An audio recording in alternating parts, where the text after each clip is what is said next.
그리스의 작가 니코스 카잔스키라는 사람이 그리스인 졸업하라는 책을 출판했는데 바로 이 순간 그것만을 신경 씁시다 이런 얘기한 거예요. 잠을 자면 잠자는 것만 신경 쓰고 일하면 일하는 거에만 신경 쓰고 여자를 만나면 여자를 만나는 것만 신경 쓰고 이게 쾌락을 추구하는 자들이에요. 현실적인 쾌락주의자들이에요. 자신은 자유롭고 아무것도 두렵지 않다고 말하는 거예요. 순간이 영원할 줄 아는 거예요. 이 말이 하도 그럴듯해서 넘어가는 사람들이 많아요. 소설에서 졸업하는 신은 죽여야 할 때라고 말했습니다. 니체는 신은 죽었다 그랬잖아요. 근데 이 인간은 신을 죽여야 한대요. 니체보다 더 뜨거운 지옥에서 지금 불타고 있는 사람입니다. 사람들이 술 마시면 순간을 노래할지라도 예수님을 구주로 영접한 그 순간이 없다면 그의 인생은 허무한 겁니다. 인생이 무엇인지 모르는 철부지와 같은 겁니다. 70, 80평생을 살아도 진정한 인생의 가치를 모르는 사람입니다. 석가모니 불교뿐만 아닙니다. 개신교, 로마 가톨릭, 신천지, 안식교, 통일교 이런 사람들이 영원한 것을 사모한다고 하면서 종교놀이를 하더라도 예수님을 구주로 영접한 순간이 없다면 평생 헛수고하는 겁니다. 모두 지옥에서 눈을 뜰 것입니다. 예수님 뭐라 그러셨어요? 차라리 태어나지 말았어야 할 사람들입니다. 왜냐하면 지옥에서 영혼을 보내야 하기 때문에 그렇습니다. 흘러가는 시간 앞에 장사는 없습니다. 누구든지 시간이 지나면 늙고 병들고 때가 되면 죽는 것입니다. 죽을 준비가 되지 않은 사람은 그 사람이 늙고 병드는 것을 극도로 두려워합니다. 그래서 현재를 이 순간을 향유하려고 합니다. 마음껏 이 순간을 즐기려고 하는 거예요. 찰나와 같은 순간을 살면서도 억겁의 영혼을 살 것처럼 그렇게 살아갑니다. 아무리 잘 먹고 잘 입고 즐기면서 이 땅을 살더라도 흘러가는 세월을 잡을 수 없습니다. 세상 사람들도 이것을 잘 알아요. 그래서 노래도 부릅니다. 가는 세월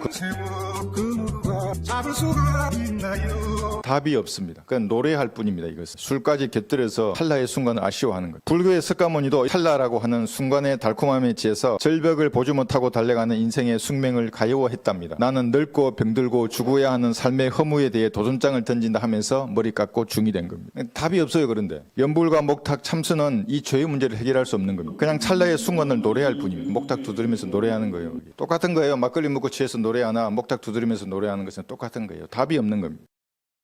구원받지 않고 진리를 거부하는 자들은 하나님의 사랑이 무엇인지 모르는 사람들. 그런데 맨날 입은 사랑 타령이에요. 교회 이름도 사랑의 교회잖아요. 하나님을 먼저 사랑하면 이 땅에서 사랑해야 할 사람들을 정말로 사랑하게 됩니다. 하나님의 방법으로 성경적으로 사랑하는 것. 하나님을 먼저 사랑하지 않고 다른 거 사랑해보세요. 한번 상처만 남아요. 그렇지 않아요? 사랑에 굶주린 사람이 있다 그러면 갈보리로 오라는 겁니다. 외로운 사람도 갈보리로 오라는 겁니다. No! 고생을 아직 안 해봐서 그래요. 사랑이 없는 처절함이 뭔지 모르니까 안 오는 거예요. 갈보리의 사랑으로. 아직도 외로움을 덜 겪어본 거예요. 갈보리에서 예수를 만나면 다 해결되는 거예요. 사랑이 부족한 것도. 강도나 도둑이나 창녀나 사기꾼도 절름발이와 소경과 지붕 위에 비 맞은 참새 같은 그 철행한 사람도 갈보리의 예수님을 만나면 다 해결되는 겁니다. 사랑에 굶주린 사람은 예수님의 순수한 사랑의 이야기를 들으면 즉시 구원받는 겁니다. 그런 사랑이 다 있냐고. 나 같은 놈을 그렇게 사랑하시냐고. 그렇다고. 6시간 동안 고문당하셨다고. 창조주가. 아멘 하는 거예요. 그대로.